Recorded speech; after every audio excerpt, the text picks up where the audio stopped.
Sementara bulan Ramadan jelas kita fokus. Kenapa? Karena kita berpuasa wajib. Nah, di bulan Sya'ban, di bulan Sya'ban ini kadang-kadang tidak dihiraukan oleh orang. Kenapa? Karena katanya tidak ada momen. Padahal jika kita lihat bapak-bapak, momen di bulan Sya'ban itu satu, ya, diturunkannya surah yang berbunyi Innallaha wa malaikatahu yusholluna 'alan nabi ya ayyuhalladzina amanu shallu 'alaihi wa sallimu taslima. Itu turun di dalam bulan Sya'ban. Ini apa ini? Ini perintah bersolawat. Innallaha, sesungguhnya Allah, wa malaikat, dan malaikat bersolawat kepada Nabi. Sallu alaihi wasallimu taslima. Oleh karena itu bersolawatlah kamu kepadanya. Ini perintah. Artinya apa maknanya? Bahwa perintah bersolawat itu awalnya adalah di dalam bulan Sya'ban. Maka oleh karena itu kita pun harus banyak membaca selawat di dalam bulan Sya'ban ini. Bacalah selawat. Allahumma sholli ala sayyidina Muhammad wa ala ali sayyidina Muhammad. Bacalah selawat sebanyak-banyaknya. Gitu. Allah dan malaikat berselawat juga, tapi selawatnya Allah kepada Nabi itu kepadanya adalah merupakan rahmat, ya, rahmat dari Allah Subhanahu wa taala, ya. Sementara selawatnya para malaikat kepada Nabi itu adalah merupakan doa, ya kan? Dan selawatnya manusia kepada Nabi, nah itu berharap barokah dari Allah Subhanahu wa taala. Jadi kita baca selawat itu mengharapkan barokah. Yang kedua, bulan Sya'ban ini juga perintah Allah Subhanahu wa taala dalam surah Al-Baqarah tentang puasa. Ya ayyuhalladzina amanu kutiba alaikumusiyam kama kutiba alal ladzina min qablikum. Diwajibkan atas kamu berpuasa. Ayat itu tuh turun dalam bulan Sya'ban. Lalu kemudian di bulan Ramadan Nabi melaksanakannya. Gitu. Jadi sesungguhnya nisfu Sya'ban itu bukan hanya sekedar kumpul-kumpul, tapi juga mengingatkan kita. Mengingatkan kita sholawat kepada Nabi, mengingatkan perintah turunnya puasa Ramadan. Dan yang ketiga, nah ini lebih penting lagi nih, mengingatkan kita bahwa di malam nisfu Sya'ban itulah Nabi Muhammad diperintahkan Allah untuk memindahkan arah kiblat dari yang tadinya ke Masjidil Aqsa di Palestina, ya. Kemudian pada malam nisfu Sya'ban itu ketika beliau sholat turun Al-Quran yang berbunyi Fawalli wajhaka syatral masjidil haram, hadapkanlah wajahmu ke Masjidil Haram, yang tadinya ngadap ke Masjidil Aqsa. Lalu dia mutar arah, dalam sembahyang itu mutar arah, langsung menghadap ke Ka'bah, Masjidil Haram. Artinya apa? Sesungguhnya nisfu Sya'ban itu juga peringatan bagi kita pindahnya arah kiblat.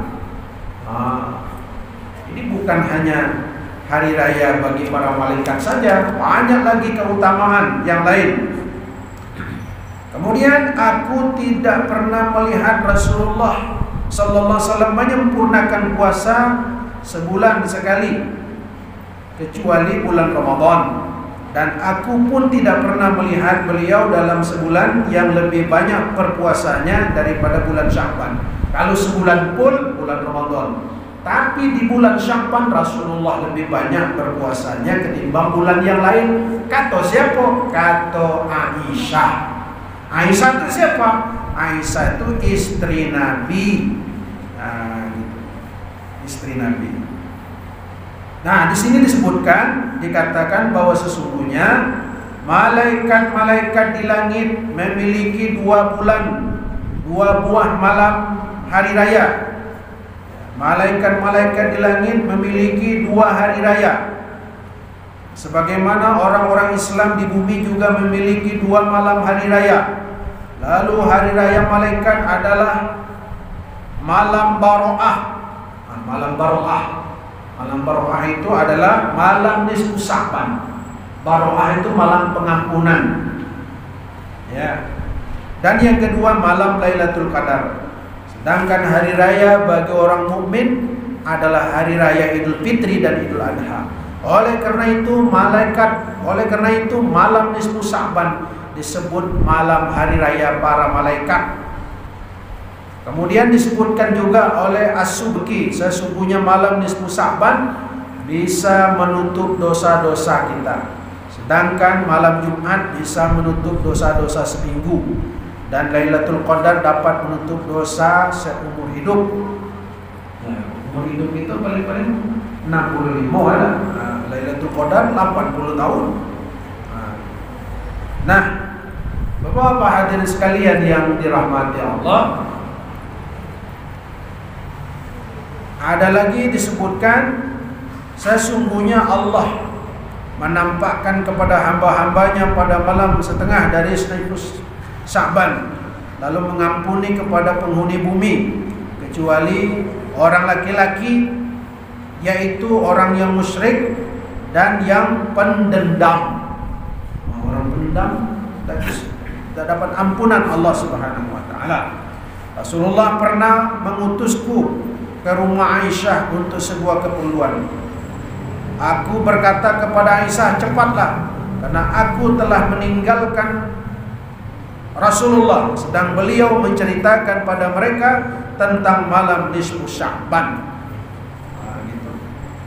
Jadi banyak sekali bapak-bapak dari buku-buku ini ya. Ini sengaja saya bawa buku-buku yang seperti ini. Kitab-kitabnya juga banyak. Kemudian disebutkan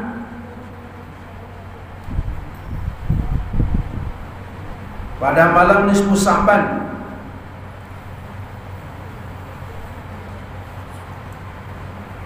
disebutkan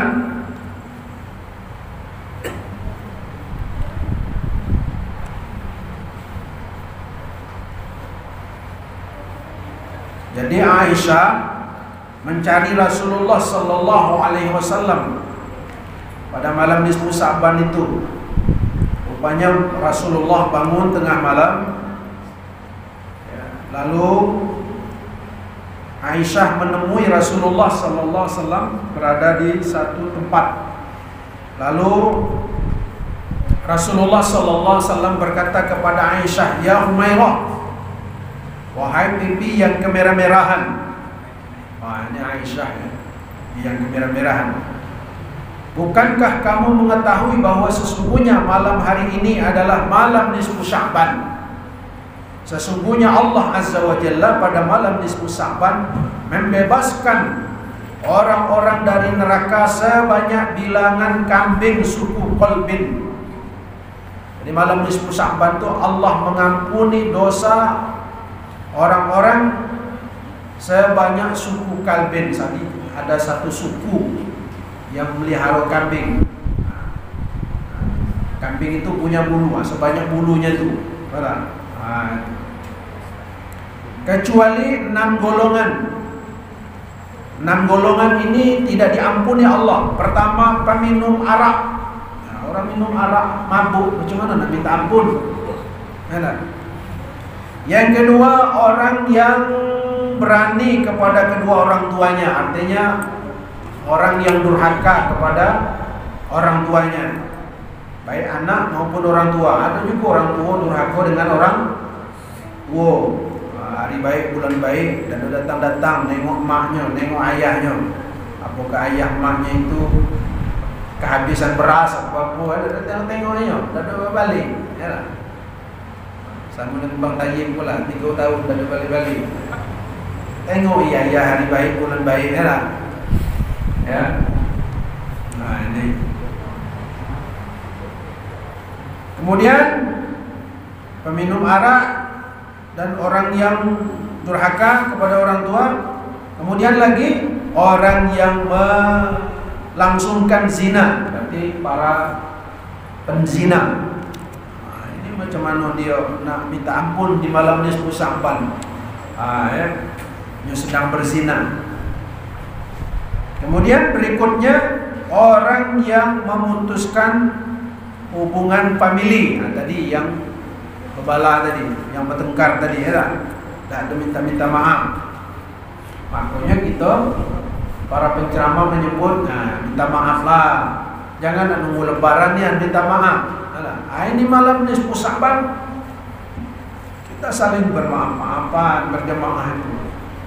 Bermaafan boleh melalui HP karena ini masa pandemi. Ya, boleh melalui WA walaupun tidak harus mesti berjabat tangan. Karena ini masa pandemi kan, masih ada kekhawatiran. Ya tidak mengapa. Tapi kalau kita yang ke masjid, insya Allah karena sudah dicuci ya, tangan masuk dicuci, insya Allah bersih. Yang penting yang sakit, yang demam, tidak usah datang ke masjid dulu, biar sehat dulu.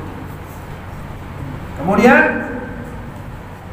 mudarrib, orang yang pengadu domba juga, tukang adu domba. Istilah adu domba itu bukan orang yang ngadu kambing, itu bukan istilahnya. Ada juga di Garut tuh orang ngadu kambing ya dah. Kambing Garut kan. Di Jambi juga banyak orang ngadu ayam kan. Jadi ngadu domba artinya orang itu mengadu antara kedua orang yang berselisih paham. Dia adu-adu, akhirnya orang tuh tinju kan.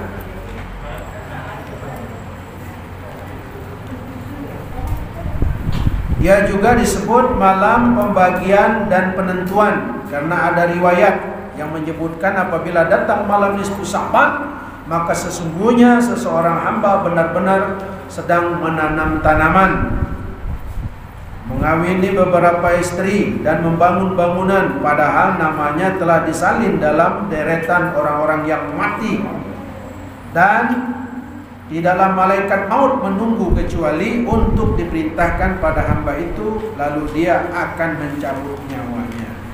Saudara, bapak-bapak hadirin sekalian yang dirahmati Allah Subhanahu wa taala, terkait dengan apa amalan yang harus kita lakukan di malam nisfu Sya'ban? Ya, tadi diantaranya amalan kita membaca surah Yasin tadi itu. Silahkan baca surah Yasin 3 kali. Niat pertama minta panjang umur supaya bisa beribadah kepada Allah. Yang kedua minta diluaskan rezeki supaya rezeki itu bisa digunakan untuk ibadah. Yang ketiga niatannya untuk dikokohkan, dimantapkan iman kita supaya iman kita ini tidak mudah diganggu dan digoyang oleh perbuatan setan laknatullah. Itu saja doanya. Dan namanya orang baca Yasin, baca Quran, berdoa, ya kan? Apa yang salah di sini? Tidak ada yang salah di sini. Sementara berkumpul-kumpulnya, apakah itu salah? Tidak juga. Ada hadis yang menyebutkan ma ijtama'a qaumun min buyutillah, tidaklah orang-orang berkumpul di rumah Allah illa nazalat alaihimus sakinah, melainkan mereka akan mendapatkan ketenangan batin.